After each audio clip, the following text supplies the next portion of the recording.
Hello friend, स्वागत है आपका हमारे चैनल फार्मासिस्ट एक्टिवेशन 1155 में। आज हम डिस्कस करेंगे अपने बी फॉर्म 5th सेमेस्टर में इंडस्ट्रियल फार्मेसी फर्स्ट सब्जेक्ट, जिसमें हमारी यूनिट 4 स्टार्ट हो चुकी थी। बेसिकली इससे पिछली वीडियो में हम डिस्कस किया था अपने पेरेंटल प्रोडक्ट्स के इंट्रोडक्शन के बारे में, उसके टाइप्स एंड उसके एडवांटेज डिसएडवांटेज के बारे में। उसका लिंक आपको इसी वीडियो के डिस्क्रिप्शन बॉक्स में मिल जाएगा। यूनिट 4 का लेक्चर 2 है ये।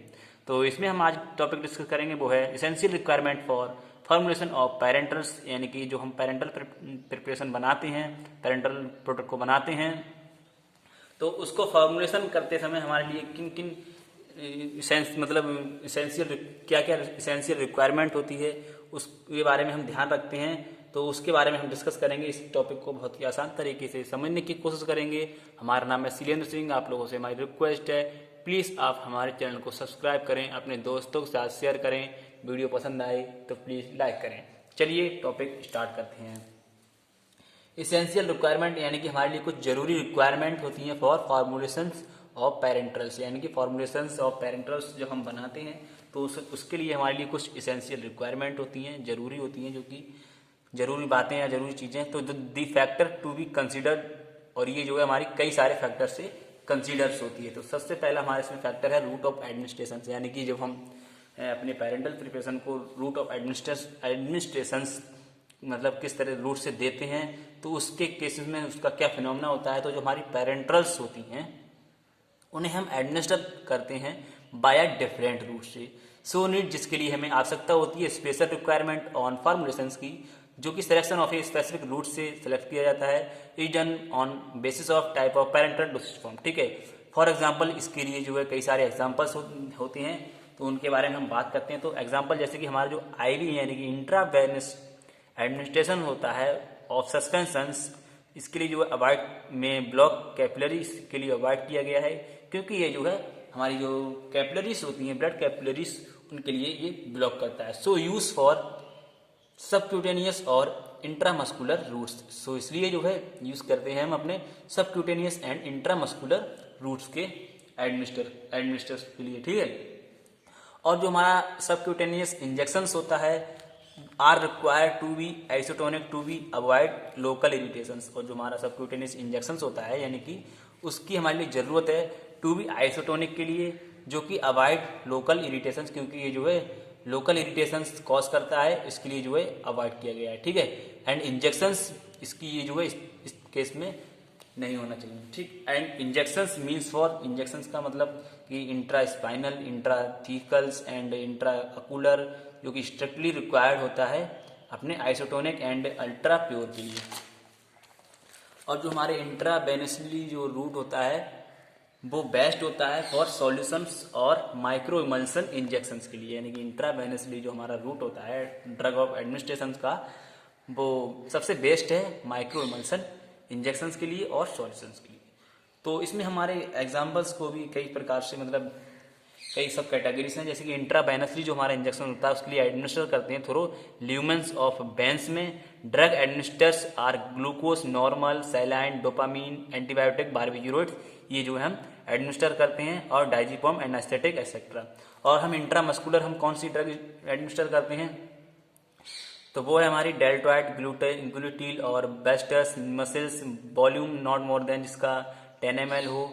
ड्रग जो हमारी है वो streptomycins, anti emetics, testosterone and neuroleptics, जो कि सीजर्स वगैरह के केसेस में यूज की जाती है, इसके लिए हम इंट्रामस्कुलर देते हैं। और हमारी नेक्स्ट जो है ड्रग, नेक्स्ट इंजेक्शन है वो है इंट्रोपेरिटोनियल्स। इसके लिए हम एडमिनिस्टर करते हैं पेरिटोनियल्स से, जो कि space use for peritoneal dialysis and anti rabies injections होता है। ठीक, नेक्स्ट हम इसमें यूज करते हैं इंट्राथीकल्स या इंट्रा स्पाइनल्स।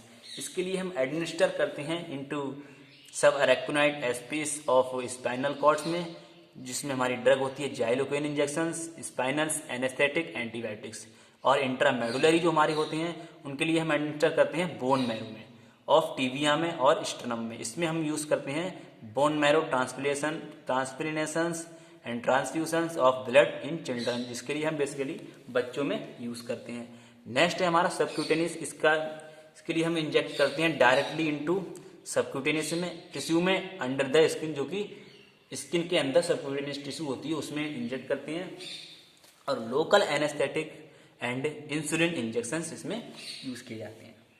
नेक्स्ट हमारा इसकी जो है एसेंशियल रिक्वायरमेंट है वो फार्माकोकाइनेटिक्स ऑफ द ड्रग, यानी कि जो फार्माकोकाइनेटिक्स होता है ड्रग का, उसका क्या रोल होता है, उसकी क्या एसेंशियल मतलब रिक्वायरमेंट है।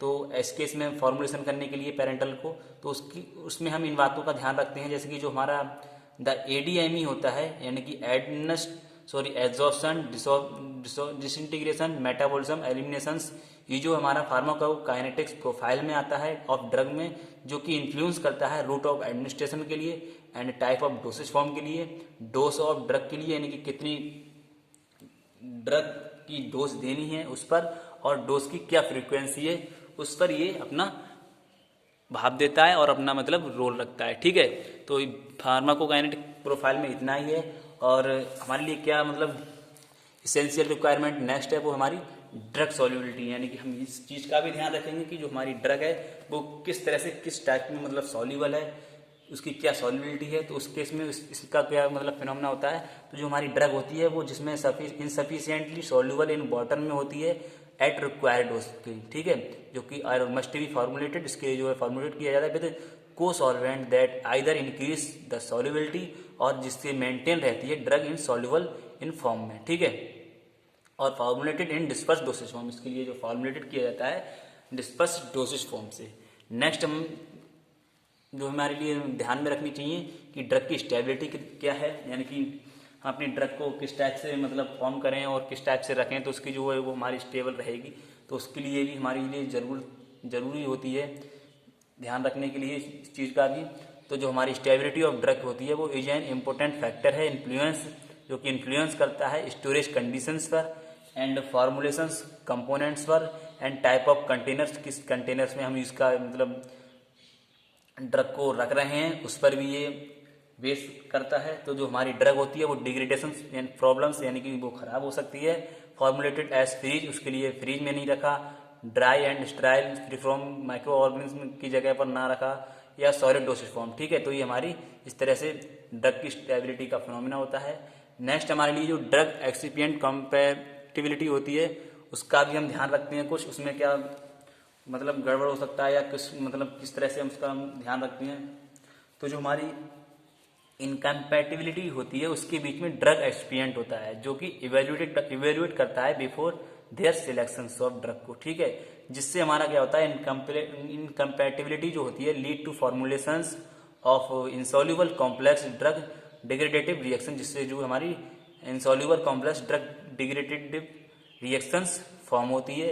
इसके लिए जो है हम इस बात का भी ध्यान रखते हैं कि जो हमारी ड्रग बना रहे हैं, जिस ड्रग का हम फॉर्मुलेशन कर रहे हैं उसकी एक्सिपिएंट कंपैटिबिलिटी क्या है, उस चीज़ का ध्यान रखते हैं। तो बेसिकली आप लोगों को इस वीडियो में इतना ही सब बताना था। कैसी लगी आपको वीडियो, उम्मीद करता हूँ वीडियो पसंद आई होगी।